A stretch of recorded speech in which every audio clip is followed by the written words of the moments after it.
अस्सलाम वालेकुम स्टूडेंट्स। आज की इस वीडियो लेक्चर में हम class 9th sales and tissues का जो चैप्टर है यूनिट 4 आज हम वो डिस्कस करने जा रहे हैं। इसमें हमारे पास जो टॉपिक है आज का वो सेल वॉल है। सेल वॉल का क्या मतलब, जैसे आपको नाम से पता चल रहा है सेल वॉल यानी सेल की जो दीवार होती है, ठीक है, उसको हम खुलवी दीवार कहते हैं। तो जैसे फॉर एग्जांपल हमारे घर होते हैं, हमारे घर के आसपास हमारी दीवारें होती हैं जो कि हमारे घर का तयन करती हैं, ठीक है। इसी तरह हमारे सेल्स जो होते हैं, हमारे प्लांट्स होते हैं, उनके जो सेल्स होते हैं उनके भी इर्द गिर्द जो होते हैं वो खुलवी दीवार होती हैं, ठीक है, जिसको हम सेल वॉल कहते हैं। लेकिन ये जो सेल वॉल है ये कहाँ कहाँ पे मौजूद होती हैं, जैसे मैंने प्लांट का जिक्र किया तो ये सेल वॉल सिर्फ प्लांट में मौजूद नहीं होता, बल्कि ये बैक्टीरिया, फंजाई और इन मुख्तलिफ तरह के प्रोटिस्ट में आपको देखने को मिलता है। सो जब भी आप लोग इस तरह के क्वेश्चन आप देखेंगे तो इसको स्टेप वाइज जो है हेडिंग के साथ आप इसको कैसे स्प्लिट कर सकते हैं और अपने नोट्स आप कैसे बना सकते हैं वो भी मैं स्टेप वाइज आपको बताती जाऊँगी। जैसे फॉर एग्जाम्पल ये पहली लाइन आपको दी हुई है, तो सेल वॉल आपको कहाँ देखने को मिलता है, तो ये आपके पास इसकी हो जाती हैं अक्रेंस, ठीक है, यानी ये मौजूद कहाँ पे होता है, तो ये कहाँ पे होते हैं, बैक्टीरिया के अंदर, प्लांट्स के अंदर, फंजाई और कुछ प्रोटिस्ट के अंदर ये मौजूद होता है। नेक्स्ट आपके पास आता है it is located outside the plasma membrane, और ये कहाँ पे मौजूद होता है, प्लाज्मा मेम्ब्रेन के बाहर वाली साइड के ऊपर ये मौजूद होता है। प्लाज्मा मेम्ब्रेन क्या है, तो ये देखें नेक्स्ट टॉपिक यही है, हम इसको पढ़ने जाएंगे। ये प्लाज्मा मेम्ब्रेन एक लेयर होती है जो कि सेल वॉल के नीचे मौजूद होती हैं। अब यहाँ देखें ये इसका फंक्शन है, ठीक है, यहाँ से आप लोगों का फंक्शन स्टार्ट हो जाता है। कभी आपसे पूछा जाता है ना एग्जाम में कि सेल वॉल का फंक्शन क्या है, तो आप लोगों को पता नहीं होता। जैसे आपके घर की दीवारें होती हैं, या आपके घर की प्रोटेक्शन के लिए होती हैं, आपके घर का तयन करती हैं, आपको आपके घर की एक शेप भी आपके लिए बना के देती हैं, ठीक है। इसी तरह बिल्कुल सेल्स में भी यही होता है कि सेल को एक ख़ास शेप देना जो है किसका काम है, सेल वॉल का काम है। इस तरह सेल को स्ट्रेंथ देना, मजबूती देना, उस प्रोटेक्शन यानी हिफाजत देना, और साथ ही साथ जो सेल का जो इंटरनल मैटर है, जो इनर मैटर, लिविंग मैटर है, जिसको हम प्रोटोप्लाज्म कहते हैं, ठीक है, तो ये उनको क्या करती हैं, उनको सपोर्ट भी करती हैं, सही है। उसके बाद थिकनेस जो है, मतलब हमारे घर की जैसे फॉर एग्जांपल दीवारें होती हैं वो मोटी होती हैं, किसी की थोड़ी पतली होती हैं, तो सेल इतना छोटा है, इसके अंदर सेल वॉल भी हैं, तो इसकी जो इसका जो सेल वॉल है वो कितना मोटा होगा, इसकी मोटाई कितनी होगी, तो ये सेल के ऊपर डिपेंड करता है कि सेल कौन सा वाला है, तो ये वेरी कर सकते हैं।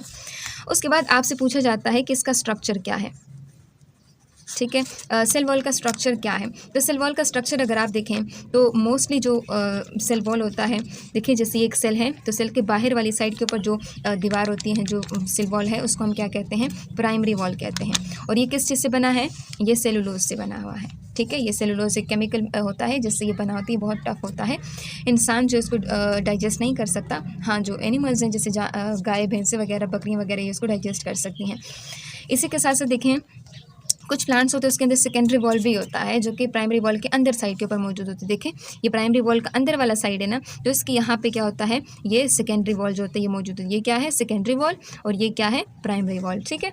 तो ये जो सेकेंडरी वॉल है ये किस चीज़ से बना हुआ है, सेलुलोज है, लिग्निन है और बाकी केमिकल से ये बना हुआ है। इसी के साथ साथ ये तो आपके पास इसकी केमिकल आप यूँ समझ ली केमिकल कॉम्पोजिशन भी आपको यहाँ पे साथ में बता दी। अब यहाँ देखें सेल वॉल आपको कहाँ कहाँ पे देखने को मिलता है, ये तो हमने पढ़ लिया कि बैक्टीरिया के अंदर, प्लांट्स के अंदर, फंजाई, मुख्तलिफ तरह के एनिमल्स के वहाँ पे उसमें मौजूद होता है। तो यहाँ पे देखें हमने कहा प्लांट का तो हमने डिस्कस कर लिया कि वो सेलुलोज से बना होते हैं, बाकी बच गए किस चीज़ से, बैक्टीरिया और फंजाई और बाकी प्रोटिस्ट। तो अब बैक्टीरिया की हम बात करते हैं, जो प्रोकैरियोट्स होते हैं जैसे बैक्टीरिया, उनका जो सेल वॉल होती है पेप्टिडोग्लाइकेन या फिर म्यूरिन से बना होता है, और ये एक मैक्रो मॉलिक्यूल या फिर लार्ज मॉलिक्यूल होता है, ठीक है, जो कि अमीनो एसिड से बना होता है, और अमीनो एसिड और शुगर से ये बना होता है। अमीनो एसिड क्या होते हैं, अमीनो एसिड जो होते हैं ये जैसे हमारी दीवार होती है ना, दीवार जो है वो ईंटों से बनी हुई है, इसी तरह हमारे लिविंग ऑर्गेनिजम्स के अंदर प्रोटीन्स होती हैं, आप लोगों ने नाम भी सुना होगा। तो प्रोटीन जिन बिल्डिंग ब्लॉक से बना होता है उसको हम अमीनो एसिड कहते हैं, और शुगर जैसे आपके पास कार्बोहाइड्रेट्स हैं, ठीक है, वो उसके अंदर मौजूद हो सकते हैं। इसी के साथ साथ कहते हैं जो सेल वॉल है फंजाई का, ये तो हमने बैक्टीरिया का पढ़ लिया कि पेप्टिडोग्लाइकेन या फिर म्यूरिन, जैसे पेप्टिडो का जो वर्ड है ना ये मोस्टली प्रोटीन के साथ एसोसिएटेड है, ग्लाइकेन का जो वर्ड है ये ग्लूकोज के साथ एसोसिएटेड है, ठीक है, इसको हम दूसरा नाम म्यूरिन भी देते हैं। अब सेल वॉल जो है फंजाई का वो किस चीज़ से बना है, वो काइटिन से बना है। काइटिन एक टफ मटीरियल होता है, सही है, तो ये उसके अंदर मौजूद होता है। इसके साथ साथ अगर हम प्रोटिस्ट की बात करें, प्रोटिस्टा जो हमने दूसरी किंगडम पढ़ी थी, 5 किंगडम ऑफ क्लासिफिकेशन, हमने इसमें पढ़ा था, प्रोटिस्ट जो होते हैं वो इसका जो सेल वॉल भी होता है वो वैरायटी ऑफ केमिकल से बना हो सकता है। तो हमने क्या देखा कि cell wall plants, bacteria, fungi और कुछ प्रोटिस्ट के अंदर मौजूद होता है। दूसरा कि ये जो सेल वॉल है ये प्लाज्मा मेम्ब्रेन के बाहर साइड के ऊपर मौजूद होता है। ये हमारे ये जितने भी सेल्स होते हैं प्लांट्स के या बैक्टीरिया के या बाकी ऑर्गेनिजम्स के, ये उसको शेप देता है, प्रोटेक्शन देता है, स्ट्रेंथ देता है और साथ साथ में जो इनर प्रोटोप्लाज्म होता है इनको सपोर्ट भी करता है। इसके साथ साथ जो कुछ मोस्टली जो होता है वो आउटर जो सेल वॉल होता है उसको हम प्राइमरी वॉल कहते हैं, जो सेलुलोज से बना होता है। इनर कुछ प्लांट्स में इनर दूसरा वॉल भी होता है जिसको हम सेकेंडरी वॉल कहते हैं, वो सेलुलोज, लिग्निन और बाकी केमिकल से बना हो सकता है। इसी के साथ साथ जो प्रोकैरियोट्स होते हैं उसका जो सेल वॉल होता है पेप्टिडोग्लाइकन या म्यूरिन से बना होता है। और अगर आप फंजाई की बात करें तो फंजाई का काइटिन से बना होता है। आई होप सो आप लोगों को सेल वॉल की वीडियो पसंद आएगी, लेकिन यहाँ पर हम साइंटिफिक इन्फॉर्मेशन को लाजमी देखेंगे।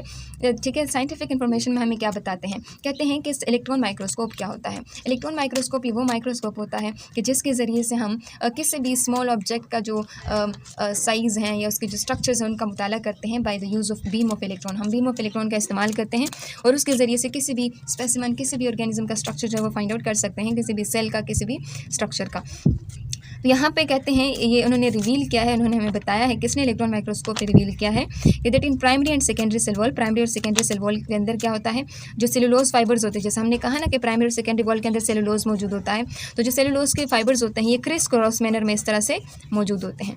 ठीक है, क्रिस क्रॉस मैनर में इस तरह मौजूद होते हैं और ये क्रिस क्रॉस मैनर जो होती है इसको क्या करती है, प्रोवाइड रिजिडिटी, ये उसको सख्त रखता है। अब सख्त क्यों रखते हैं, क्योंकि इसका काम शेप प्रोवाइड करना है, इसका काम स्ट्रेंथ देना है। तो अगर सेल वॉल मजबूत होगा तो सेल की शेप भी मेंटेन रहेगी, अगर सेल वॉल मजबूत नहीं होगा तो इसकी स्ट्रेंथ जो होगी वो मेंटेन नहीं रह पाएगी। तो ये आप लोगों का सेल वॉल हो गया। नेक्स्ट वीडियो में हम इंशाल्लाह सेल मेम्ब्रेन की बात करेंगे।